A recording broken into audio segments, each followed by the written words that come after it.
Hello à tous et bon retour sur ma chaîne et pour les nouveaux, bienvenue. Alors aujourd'hui pour cette nouvelle vidéo, je reviens avec un autre thème, Culture Chi, pour vous parler du rappeur Booba, vous parler de ce qui est pour moi sa tactique pour devenir politiquement correct. Alors Booba, on ne le présente plus, surnommé Cop, Saddam Hussein ou le duc de Boulogne, il est le boss du rap game en France. 20 ans de carrière, 5 mixtapes et 9 albums, dont 2 rééditions. Comme il le disait si bien dans Pigeon, chaque sortie d'album, platine c'est le minimum. Et des disques d'or à gogo. 2 Bercy en 2011 et 2015 et le U Arena en 2018, tous à guichet fermé. Il a mis en place une dictature sans nom tout au long de sa carrière dans ce rap game. Comment tu peux m'expliquer que Akarash, il fait un message tout doux à Fred de Sky. Fred de Sky est super vénère sur lui. Tu attaques frontalement Fred de Sky et il te répond en vidéo, quasiment il te demande en mariage.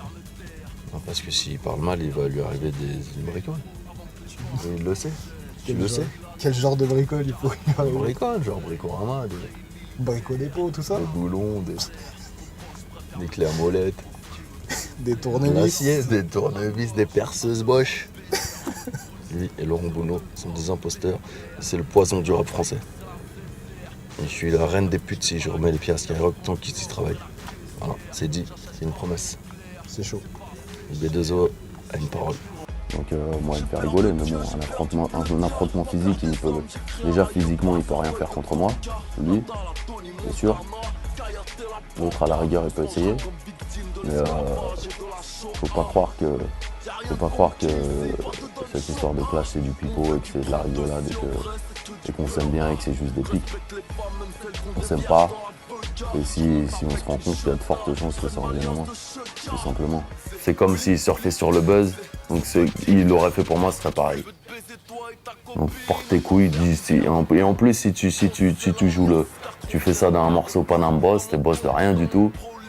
Et si tu veux faire du vrai buzz, dis mon nom, fais un vrai clash et assume derrière. Tu vois, je vais avoir des trucs, des fourberies là comme ça là. Des trucs de fou. Je pouvais revenir en arrière et que je croisais Carissa Orly, je ferais la même chose mais en mieux. Ça ressemblerait à quoi? Ce sera encore plus violent. Mais je changerai pas. Je regrette pas du tout. Si je réponds pas aux attaques, si je me défends pas, je perds le trône. Voilà. Et aujourd'hui, à 43 ans, il se cherche des nouveaux défis.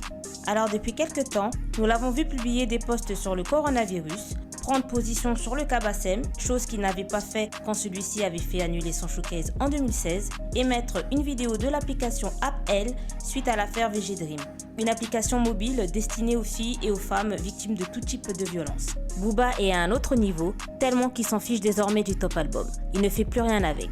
Dans sa carrière, il a tout eu et tout gagné, sauf une chose, le Stade de France. Et je pense que c'est ce qu'il veut pour finir sa carrière. Et pour l'avoir, il faut être politiquement correct. Il faut que l'opinion publique le suive, ainsi que certaines grandes institutions et radios. Et vu qu'il s'est mis tout le monde à dos, dorénavant, il doit se refaire une conduite. Je me souviens dans son interview avec GQ Magazine en 2013, le magazine avait dit que ça avait pris 5 ans pour qu'il soit en couverture du magazine. Des institutions parisiennes avaient refusé qu'il soit photographié dans leurs locaux et certaines marques de vêtements avaient refusé qu'il porte leurs vêtements pour la séance photo. Donc le coronavirus est une aubaine pour lui. Il avait dit dans son interview avec Brut qu'il veut sortir un autre album voire 2 et s'arrêter le plus tôt possible. Tu disais, je compte pas rapper jusqu'à 60 ans. Non. T'en as 42. Ouais. Tu t'arrêtes quand? Bientôt, le plus tôt possible. Pas que ça me déplaise, mais je pense que je vais bientôt raccrocher le maillot et passer plus de temps, peut-être sur d'autres artistes, passer plus de temps dans d'autres domaines.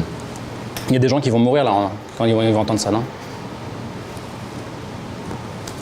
C'est toujours de ma faute.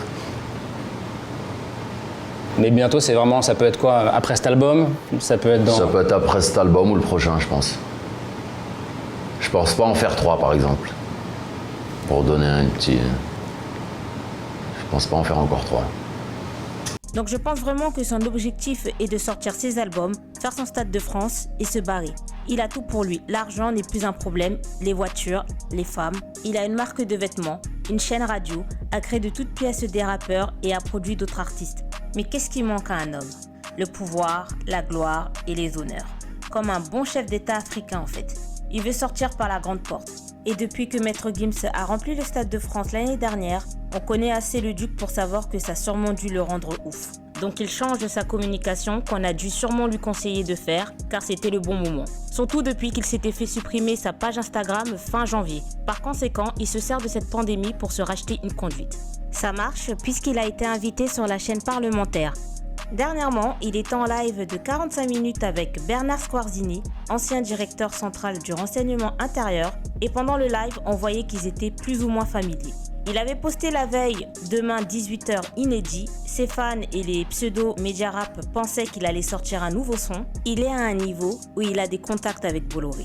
C'est sûrement Hanouna qui a dû les présenter. Après, on ne connaît pas les relations qu'ils entretiennent ensemble, donc je ne vais pas m'avancer, mais voilà, ils ont des contacts. Mais quand tu as des contacts avec Bolloré, tu n'es plus comme les autres. Je serais même pas étonné si un jour on apprend qu'il a créé une ONG, fait des dons, et je pense que ça arrivera, et ça sera Bolloré derrière tout ça.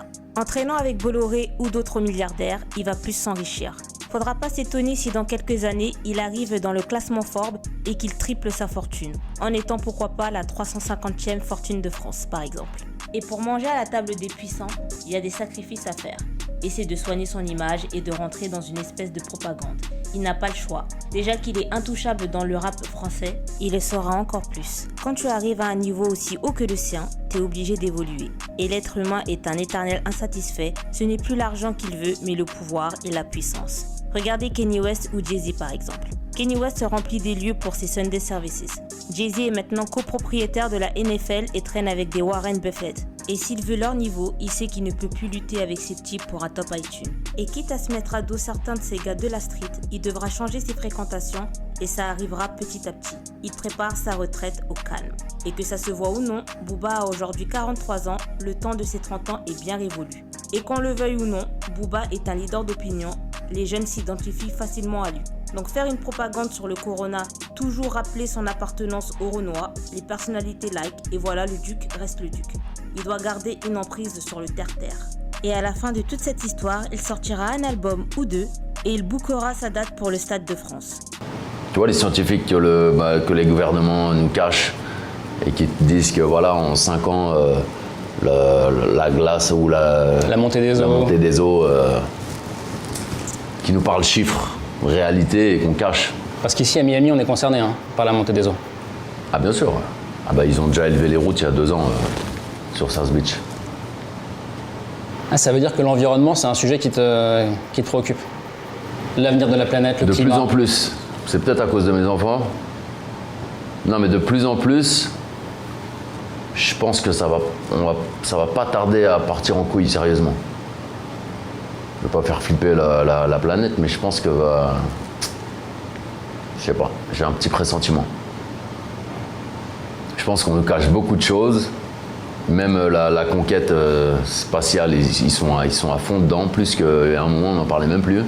Là, ils n'arrêtent pas d'envoyer des trucs dans l'espace, essayer d'aller sur Mars. L'Amazonie brûle depuis 3 semaines. Il y a 2 jours, je regarde la télé, je vois Breaking News. C'est Breaking News de quoi? Ça fait 3 semaines que ça brûle. Alors que c'est censé être le poumon de... Le poumon de la planète. Des baleines échouées sur la... Il y a plein de trucs qui... Ça sent pas très bon, je trouve. Non mais Booba écolo, c'est une info quand même. Ouais. Donc voilà, on arrive à la fin de cette vidéo, j'espère qu'elle vous aura plu et n'hésitez pas à me dire ce que vous en pensez. N'hésitez pas à me suivre également sur Twitter, IamRodiline, et sur Instagram Rodiline, et on se dit à bientôt pour une prochaine vidéo. Bye et restez confinés.